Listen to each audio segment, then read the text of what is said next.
لبيك اللهم لبيك لبيك لا شريك لك لبيك إن الحمد والنعمة. اب 9 کو شام کو نکلنا ہے مزدلفہ کے لیے، اور وہاں آپ نے پہلے مغرب کی نماز پڑھی، پھر سامان رکھوایا، پھر عشاء پڑھی، پھر آپ نے وہاں رات قیام فرمایا، اور اس رات آپ نے تہجد نہیں پڑھی، تہجد نہیں پڑھی. زندگی بھر آپ، نبیوں میں تو ویسے ہی جسمانی طاقت بھی ہوتی ہے اور روحانی طاقت کی تو خیر انتہائی کوئی نہیں، لیکن آپ نے تہجد نہیں پڑھی، جان بوجھ کے نہیں پڑھی کہ مزدلفہ میں لوگ تھک کے پہنچتے ہیں، تو آپ سوئے رہے تاکہ کوئی تھکا ہوا میرا امتی سوتا بھی رہے تو اس کو میری سنت کا اجر مل جائے. ہمت والے پڑھیں، مبارک رات ہے، لیکن کوئی تھکا ہوا میرے جیسا اٹھنے کی ہمت نہ ہو تو اس کے لیے بھی میرا نبی کیا خوبصورت طریقہ چھوڑ کر گئے ہیں کہ آپ نے تہجد جان بوجھ کے نہیں پڑھی. بلکہ میں بیٹھا تھا حرم میں تو شیخ عطیہ سالم بہت بڑے عالم تھے، اللہ ان کو بخشش فرمائے، مسجد نبوی میں ان کا بہت بڑا درس، سب سے بڑا درس ان کا ہوتا تھا. تو میں جب جاتا تھا تو ان کے درس میں ضرور بیٹھتا تھا مغرب سے عشاء. ایک دفعہ وہ اس بات پر گفتگو فرما رہے تھے کہ آپ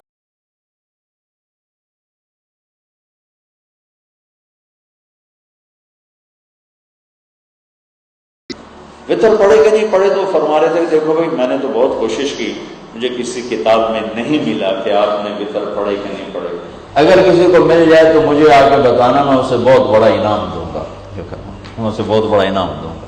کہ لگتا ہے کہ آپ نے وطر بھی نہیں پڑھے اس رات اور سو گئے، تاکہ جو بیچارے تھکے ہارے آتے ہیں. اب تو ویسی رش، اور 8 گھنٹے بعد لوگ پہنچتے ہیں، اور پھر لائنیں لگی ہوتی ہیں، استنجا خانے ہوتے ہیں بیچارے، بس ایسا ہی معاملہ ہوتا ہے. ایک ہمارے دوست ذمہ دار، وہ گئے مزدلفہ پہنچے تو بیٹی اور بیگم صاحب تھی، تو ان کو بٹھا کر گئے کہ میں وضو کر کے آتا ہوں.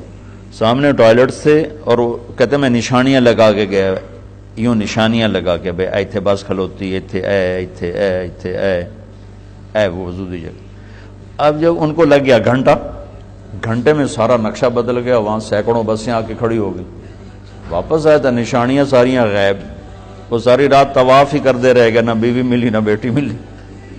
ان بیچاروں کو نفل پڑھنے کہاں سے یاد آئیں گے. تو میں قربان جاؤں، میرے نبی اپنی امت کو کیسی سہولتیں دے کر گئے. تہجد نہیں پڑھی، حالانکہ آپ کے لیے کیا مشکل تھا، ساری رات پڑھتے رہتے، سو گئے.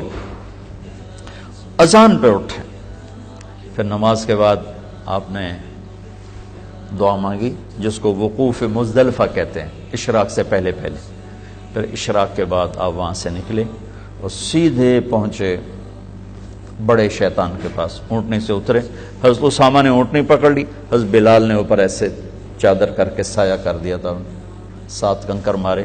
اس کے بعد پھر آپ نے 9 تاریخ والی تقریر 10 تاریخ کو دوبارہ اونٹنی پہ بیٹھ کے آپ نے وہ تقریر فرمائی.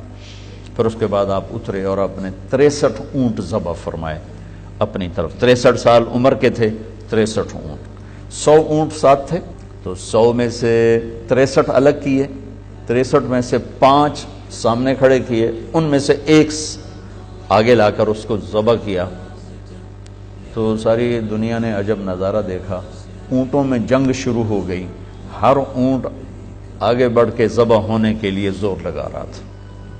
ہر ایک کی تمنا تھی کہ میں ذبح ہو جاؤں اللہ کے نبی کے ہاتھوں. جب تک آپ نے برچھا نہیں پھینکا اونٹوں میں یہ جنگ جاری رہی. ہم آہوان صحرا سر خود نہاد برکف بامید آن کے روزے بشکار خواہی آمد. نہ شود نصیب دشمن کہ شود ہلاک تیغت سر دوستاں سلامت کے تو خنجر آزمائی. جب آپ نے پھینک دیا برچھا تو پھر اونٹ کھڑے ہوئے سیدھے. پھر آپ نے کہا علی ایک گوشت کا ٹکڑا لے لو اور دیگ پہ چڑھا دو، اور باقی سب سے کہو جو لے جانا چاہے لے جاؤ. اور گوشت بنانے والے جو کسائی ہیں، گوشت بنانے کی مزدوری گوشت میں سے نہ دینا، میرے پاس آنا، میں اپنی طرف سے دوں گا. 63 اونٹ تو یہ ہوئے، اور بیگمات کے لیے ایک گائے ذبح کروائی، الگ سے ایک گائے ذبح کروائی. اس کے بعد پھر آپ نے معمر بن عبداللہ رضی اللہ عنہ کو بلایا یہ مکہ کے تھے، ان کے سامنے بیٹھے، سر کے بال منڈائے، آدھے سر کے بال منڈا کر آپ نے ساوا میں تقسیم کر دیے اور آدھے لیفٹ سائڈ کے منڈا کر آپ نے ابو طلحہ کو انصاری کو دے دی۔ ابو طلحہ کے پاس وہ بال رہے، ان میں سے چند بال حضرت خالد بن ولید نے ان کی منت کر کے لے لیے، ان کو اپنی ٹوپی میں سی لیا تھا۔ جب کہیں میدان جنگ میں اترتے تو پہلے وہ ٹوپی سر پہ رکھتے، اوپر وہ لوہے کا خود ہوتا اور پھر لڑائی کے لیے نکلتے تھے۔ لك والملك لا شريك لك لبيك